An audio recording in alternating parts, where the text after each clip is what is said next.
Okay, so this is a class discussion of the Bright Lights of Sarajevo, and to talk to us about setting, we have Prem. Okay, so one of the first things that we realized about the setting is is about how everything that you would usually expect about a city, especially during the night, is exactly the opposite. Because it says here, it like to summarize, it says you'd think the night of Sarajevo would be totally devoid of people walking streets, Serb shells destroyed. But tonight in Sarajevo, that's just not the case. They don't go walking at stroller pace. So what we're talking about here is how it says how during the night they don't go walking at a stroller pace. Like what you would usually think is that during the night it's just extremely scary to go out. However, like during the siege, because obviously there would be sniper fire during the daytime because snipers can notice people more easily than the younger walking at a stroller's pace. That means they just go like quite relaxed during the nighttime, not during the daytime. Now, another thing that we realize is how is the to share one coffee in a candlelit cafe when the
we saw how many people are getting killed. We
and I see the pair and I think.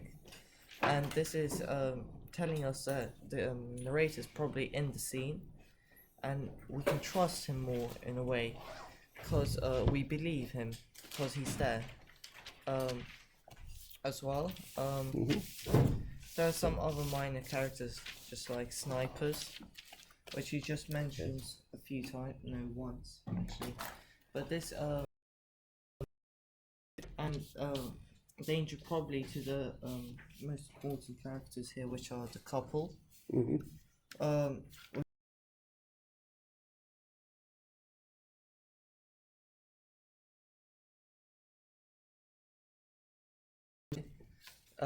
and leads dog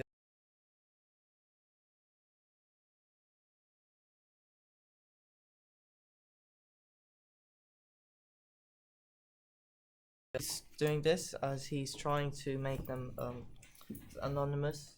They could be anyone. As well as if we read on, the dark boy shape leads dark girl shape away to share one coffee in a candlelit cafe. This is quite a romantic setting, and this is ironic because that there's love between them during war, as well as the dark boy shape seems quite sinister, because why would you call them dark if they're two people in love? And then I think this is relating to war and what war has done to their society a bit. The fact that they're not human, as like jolly people, like seeing each other and then being happy and enjoying the day. But instead they're dark and their shapes. And that's it. Everyone got anything to add to what Nick is saying? I like particularly the work on the dark shapes, this anonymity of these silhouettes that are walking around, the dark shapes. Everyone got anything else thought of? Hello, Rishan, what have you got?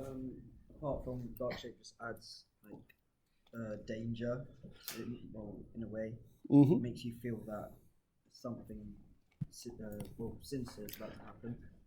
I have no problem with that, because conventionally, I mean, maybe it links to the work on the setting. Conventionally, as soon as we call somebody a dark shape, that's a threatening image. Yet our dark shapes are not threatening. Excuse me, they are actually the boy and girl at the centre of the story. I like that idea. Go on. Nick could also have talked about the idea of not being able to identify who any of the people were, whether they were Muslim. Yes, so it ties in with this idea that's mentioned about the language they use, isn't it, for bread? And there are 3 different languages used for bread because we can't tell people apart. You certainly can't tell just by looking at somebody what ethnicity or religious grouping they belong to. Like all those ideas. We're moving on to action. Remember, this is our sort of our Skazi format. What have we got for action? Who's talking? Eddie. Eddie's talking. How exciting. That'll make a change. Go on then.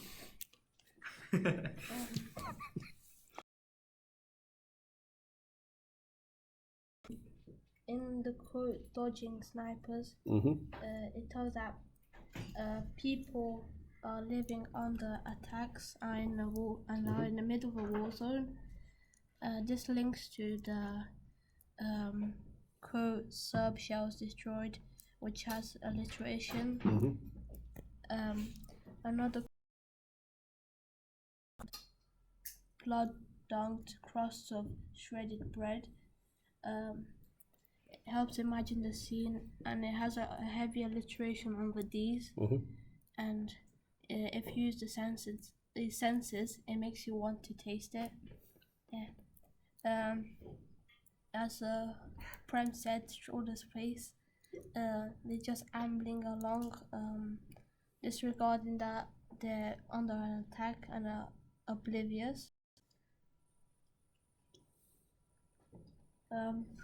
Shell scars. The writer Harrison gives personification to the damage made from the bombs. These 2 couple are in a vulnerable place because it later says that lay on this pavement with a broken dead, which are the dead people who were bombed when they were in that place. They are both scarred mentally and physically from this experience. Death deep, death dark. They don't have a legitimate meaning, so it could have many ideas linked to this. It's a compound writing. Another one is Candlelit Cafe, which is hope and romance, because as Prem said, it gives hope, like in Macbeth. Senses of poetry using a candle, and there's also because it has no electricity due to the war.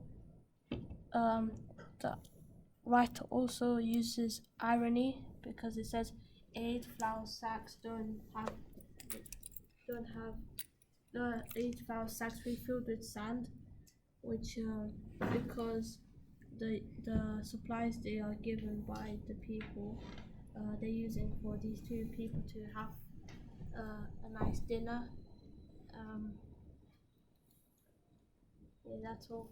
That's brilliant. Thank you. A lot of really nice work. I really like this page, actually. I've spent quite a long time photographing this page. I really like the detail on this page, the way the links are made, the way the quotations are used. Has anybody noticed anything they wanted to stress, anything they want to pick up from this one before we move on to the table of ideas?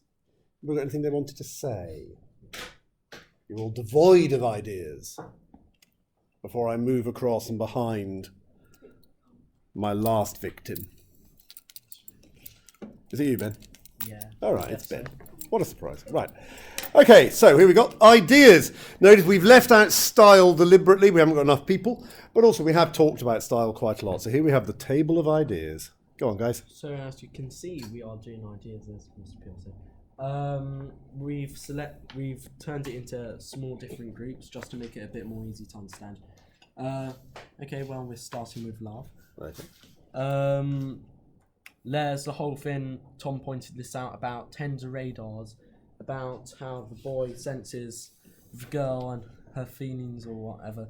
And it's a bit warlike, and it reminds you of the situation that they're under war conditions. There's also the idea of the candlelit cafe that's been picked up many times before, and that's the whole idea of romance and the idea of life and the brightness of life. This is picked up, the candlelit cafe is picked up in some other themes as well, and also it's a necessity, as you'll see later. From love we get beauty, and you can talk about the night sky and all the stars and the reflections of the stars, and it shows the beauty of the place. And from love we've got cigarettes and the way that they lighted cigarettes to see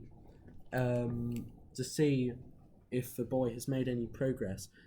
Love is quite a short section, so we move on to darkness.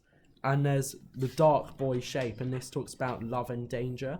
And danger's in the darkness of death and the horribleness of death, but also you don't really see what's going on. It's a bit oblivious, which you'll see in the youth section.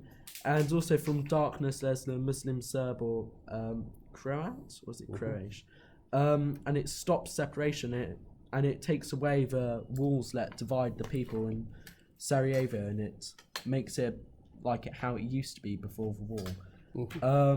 And then we've got this massive section on personification, and there's the idea of prams carrying canisters of gas, and this links to the idea of the canisters of gas being like babies, in the way that they're precious and in the way that they're small, and that they need to be looked after because they only get a small amount of gas to take them through quite a long time. Also, you've got the idea of the ground shell scars, and every scar has a story, and the idea that scars stay with you for life, so they'll always remember this, even though there are better things coming out of it, like how they meet on top of this.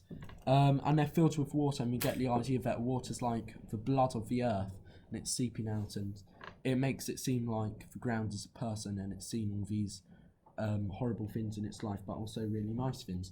And then we've got the theme of youth, and there's the idea of the youth walking at stroller's pace, and you can compare that, you'll see that in the contrast bit, to the idea of people struggling upstairs. So it's the idea of carelessness and oblivion amongst war, and it makes it look rather nice. And also you get the idea of dodging snipers' bullets. And the word dodging is often used in connotation with ideas like playing games, all these kinds of things, and it's quite a childish term. And the idea to dodge snipers' bullets, once again, it shows the oblivion of the young people and the way that they can get on with their usual lives within the war zone. And onto the theme of lights, there's the ideas of candles once again, and the match or lighter to cigarettes. And cigarettes are addictive and they're dangerous. It's a bit like the way that they're going out of their way in the middle of the night into the candlelit cafe and everything like that, and how they are finding love in such dark environment. And Also, there's the idea of romance and necessity, and there's the whole cliche of romance, and it's spinning that around and it's turning it into something more unique in the poem. You've also got the idea of contrasts with aid flour sacks refilled with sand. So it shows the more practical use of aid flour sacks, other than just feeding people. They can also be used to protect people. And there's struggling. These are contrasted with people struggling flights of stairs to the strolling young people just having fun. And in the theme of danger, you've got the bonsai and danger and beauty, because even though the night sky is so beautiful with the stars, there's also the idea that it's really dangerous because the bomber can have a clear target. And again, we get cigarettes and the match flare, where it talks about it later, about and I see a pair who've certainly progressed beyond the tone of voice and to match flare test. And flares, you send them out as signals and they can light up the whole sky and they illuminate it. And this brings back the idea of danger in the bomber's eye, and he can see this. But there's also the brightness of love from the match flare. Also, it sends help, so we get the idea of maybe he needs a bit of help with his romance, or some small themes like that. I believe that's all I have, unfortunately. I like the way it says that's all they have from this table. I really like that a lot. One of the things that's really noticeable about that table is the way that everything links into everything else. So you saw whilst we were looking at it on the screen that everything goes around in a big circle, and then everything basically links into everything else, which links into everything else, which links into everything else. Thank you very much indeed, boys. I'll just turn the video off in a minute, and this is the group of Year 9s who have been working to create what you have listened to this morning. So well done to them. And why did that make you laugh? No. So I will turn it off.